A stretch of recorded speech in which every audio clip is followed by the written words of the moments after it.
I'm Barbara Shatara. I'm a librarian at the Fletcher Free Library, and I oversee the outreach department, which provides services to older adults in the community that can't get to the library.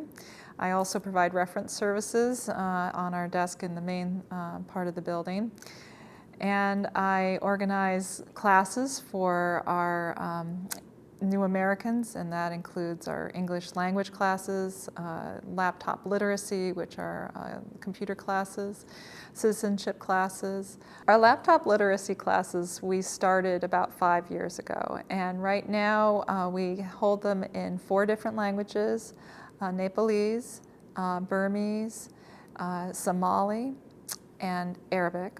And one of the reasons that we did that is the first few classes that we had for new Americans coming in to learn basic computer skills were in English with interpreters. And we found that that was a difficult way to get across some basic skills and concepts.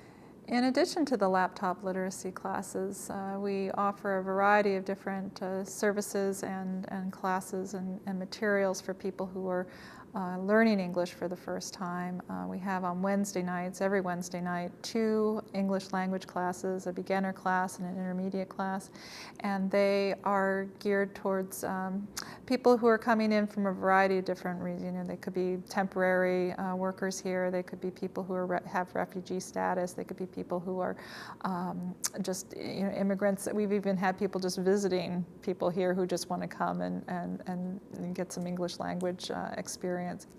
One of the materials, resources that we use for English language instruction is the Rosetta Stone, and we have a copy of that program, which many people are probably familiar with from learning other languages, but it's a particularly good program for learning English, and we have a beginner up through intermediate level for Rosetta Stone on 2 laptops that we provide out at the circulation desk. They're not allowed to leave the library. It's part of the contract that we have with that company, but people can use them here in the library. Sometimes they use them on their own, and sometimes they have tutors to assist them. We have a fairly large collection of English language learning books and AV materials, and dictionaries, picture dictionaries that range from the very basic, almost sort of a picture that you point to describe to somebody what it is that you want, all the way to more advanced grammar and vocabulary. We also try to provide as many materials as we can in people's native languages, some of which are much harder to get. For example, Burmese, Somali, those can be very difficult languages to get books in from. There aren't that many vendors in this country that sell them. We offer one citizenship class. It's a 6-week course. We try to do it twice a year if possible. It's difficult to know from year to year whether we'll have an instructor who can teach the citizenship classes, but we have run them every year for the last 3 years, at least once. People that come to them have to have been in the States as a permanent resident for 5 years. It helps if they have strong English language skills because a lot of the things that they're learning in these citizenship classes require good English skills because you're learning civics and basic government and that sort of thing.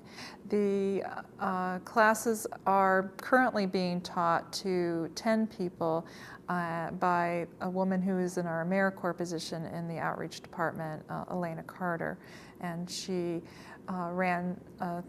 she's sharing the responsibilities of that. She will run the first 3 weeks of those classes, and then the following classes are run by a professor at Champlain College, Steve Norman, with the assistance of his students in his classes.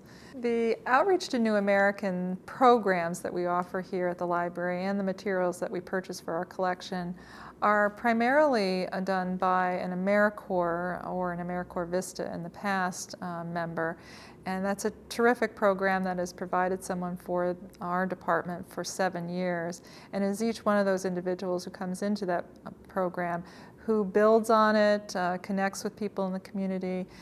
They're one of the great resources that we have for finding out what's happening in other areas of the community that deal with people who are needing literacy services.